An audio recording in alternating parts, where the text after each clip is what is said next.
Bertemu kembali, pengamanan Mapolda Metro Jaya Jakarta Selatan diperketat usai penggeledahan di 12 lokasi terkait penanganan 3 kasus dugaan korupsi seperti pengadaan batu bara, korupsi PT Asabri dan penyelesaian hutang di PT CBS kepada anak perusahaan Krakatau Steel. Sejumlah barang bukti yang disita saat penggeledahan di Cafe The Clan dan Money Changer di kawasan Cipete, Jakarta Selatan tiba di Polda Metro Jaya pada Kamis pagi.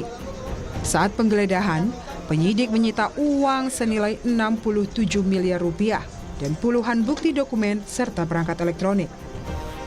Sementara saat penggeledahan di perumahan Parayangan Golf 2 Bogor, Jawa Barat, penyidik menyita barang bukti mulai dari emas, uang tunai pecahan rupiah, dolar Amerika Serikat dan Singapura dengan total seluruhnya mencapai 476 miliar rupiah.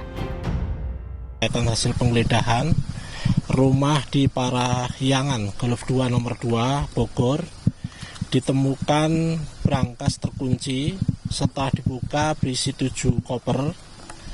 Yang pertama 74 kg emas batangan, kemudian 4.767.300 USD, kemudian 14.083.800 SGD, kemudian 100 juta rupiah.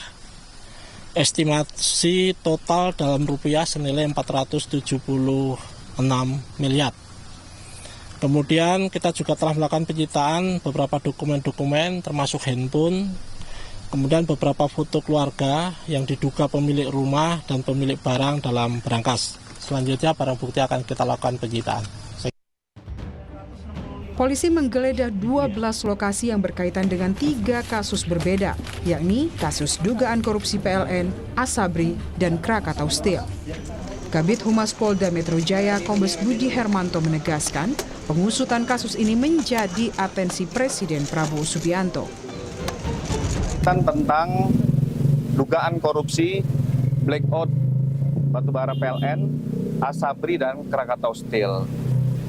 Ini merupakan atensi Bapak Presiden untuk dugaan kasus korupsi menjadi perhatian kepolisian untuk melaksanakan pengungkapan dan proses penyidikan.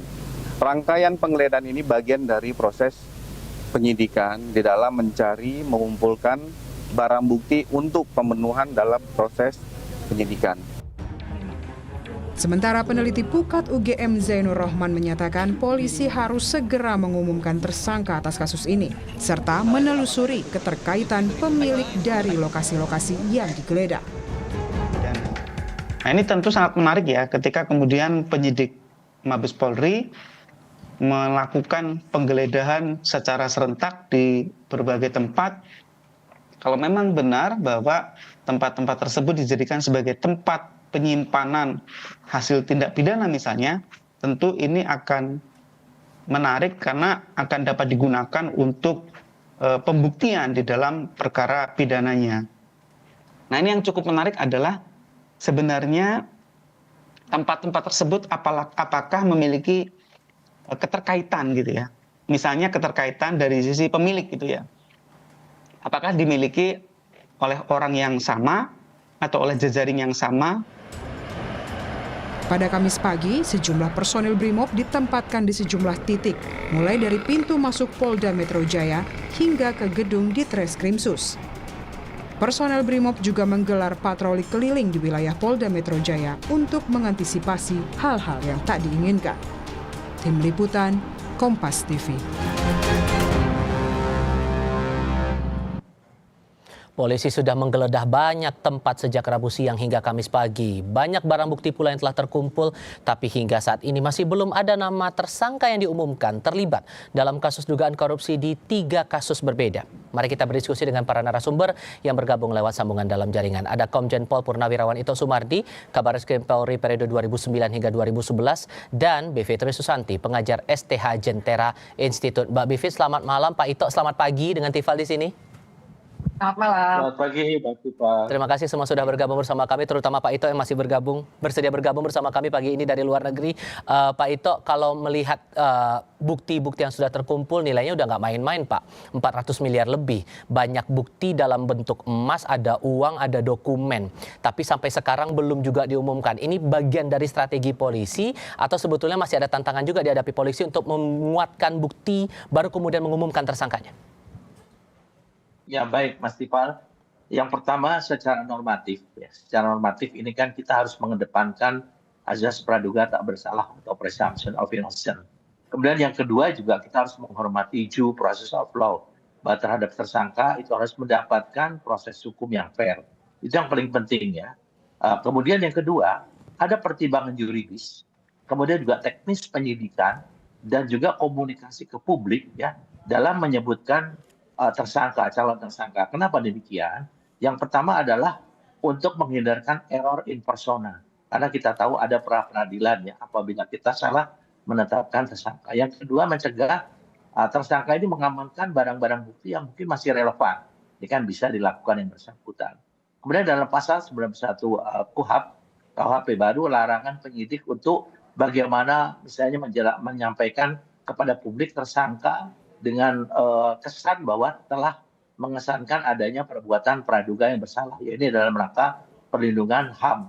Dan yang selanjutnya adalah menghindarkan risiko pra peradilan ya, untuk memastikan bahwa dasar hukum formal dan materialnya itu telah terpenuhi. Karena kita tahu apabila ini kasusnya kasus besar dan menarik perhatian masyarakat dan menjadi atensi presiden. Demikian Mas Pak.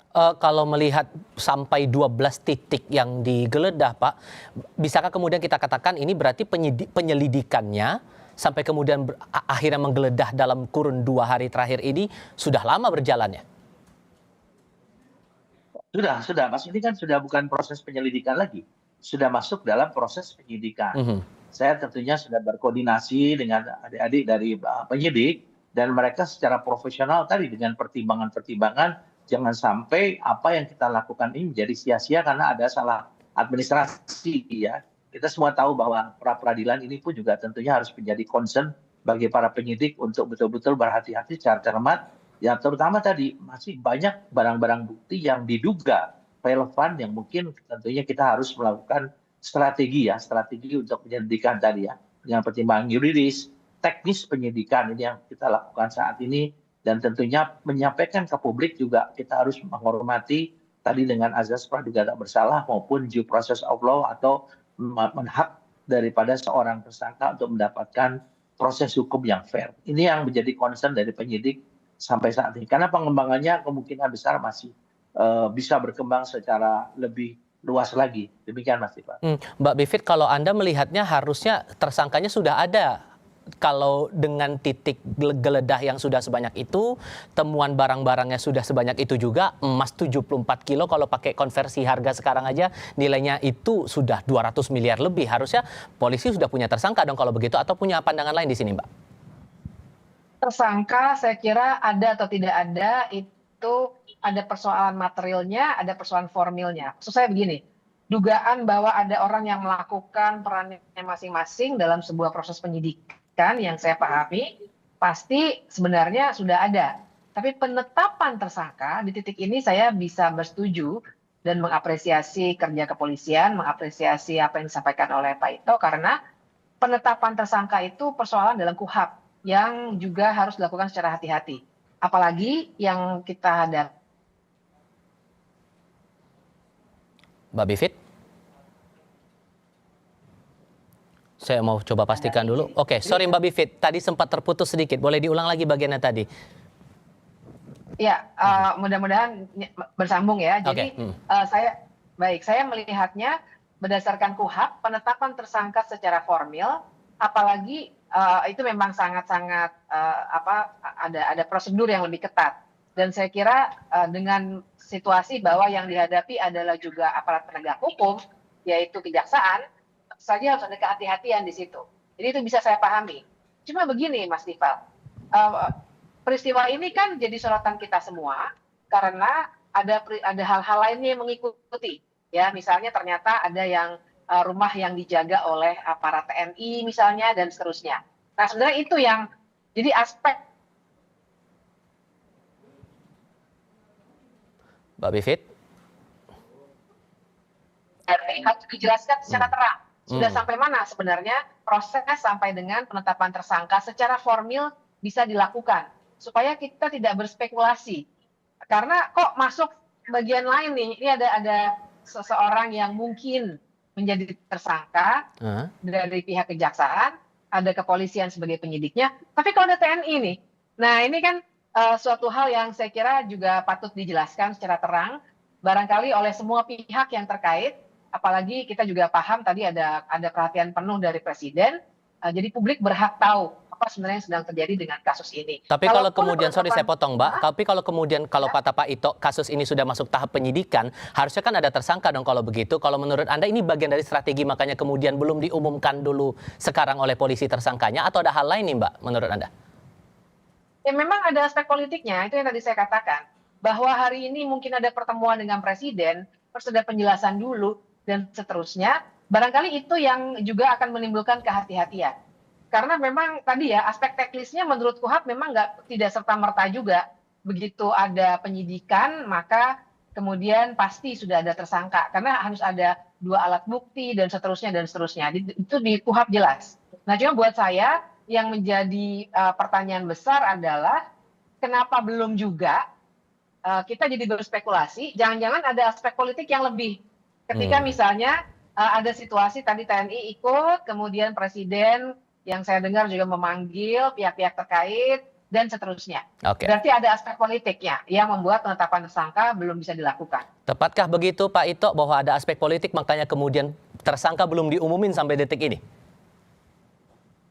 Ya sebetulnya yang dikatakan Mbak Fitri tadi betul, bahwa kan kita dalam proses penanganan satu perkara, Mas Ival, itu kan ada namanya proses criminal justice system, ya sistem peradilan pidana. Di mana Polri itu sebagai penyidik, kemudian jaksa sebagai penuntut, dan nanti diserahkan kepada pengadilan. Kalau ada misalnya ya kita baru dugaan petinggi daripada salah satu institusi khususnya di kejaksaan. Kejaksaan itu kan memiliki azas dominus litis ya. Jadi semua kewenangan di sana tentunya yang kita harapkan adalah komitmen dari setiap instansi ya untuk betul-betul menuntaskan kasus ini tanpa ada resistensi ya, resistensi institusi. Jadi kita semua tahu bahwa bagaimana Polri waktu itu untuk beberapa kasus yang melibatkan perwira tinggi kita buka di depan kepada masyarakat dan tuntas ya hukumannya. Tentunya ini pun juga perlu untuk masalah ini tadi unsur politis ini harus segera disingkirkan. Tentunya keterlibatan pihak ketiga misalnya yang tadi disampaikan Mbak Fitri ya bahwa ada TNI, kita juga lihat apakah memang untuk mengamankan agar kasus ini bisa berjalan dengan baik ataukah ada unsur lain. Jadi saya sependapat, memang di sini adalah bagaimana dukungan Presiden ya sebagai pimpinan tertinggi yang beliau sudah menyampaikan tekad untuk bagaimana memberantas korupsi sampai seakar-akarnya. Ini yang tentu kita harapkan, dan jangan lupa bahwa unsur legislatif juga bisa menjadi pengawas ya, karena Komisi 3 ini kan mitra daripada kepolisian. Jadi kita ingin kasus ini terguril sampai dengan pengadilan dan masyarakat mengetahui apa yang sebenarnya terjadi. Demikian. Kalau mungkin saya bisa menyinggung apa yang sudah dijelaskan oleh Mbak Bivit sebelumnya, saya jadi keingat kejadian tadi pagi di Mapolda Metro Jaya. Ada penambahan pengetatan pengamanan di sekitar Mapolda Metro Jaya setelah proses pengusutan ataupun penggeledahan dilakukan oleh polisi. Muncul kesan yang beredar kemudian ada upaya menghalang-halangi proses penyidikan ini. Nah, kalaupun kemudian itu kesannya muncul, bagaimana kemudian menjaga agar polisi ini tetap punya independensi mengusut kasus ini hingga tuntas? Tapi jawabnya nanti ya, kita jeda sebentar, tetap di Kompas TV.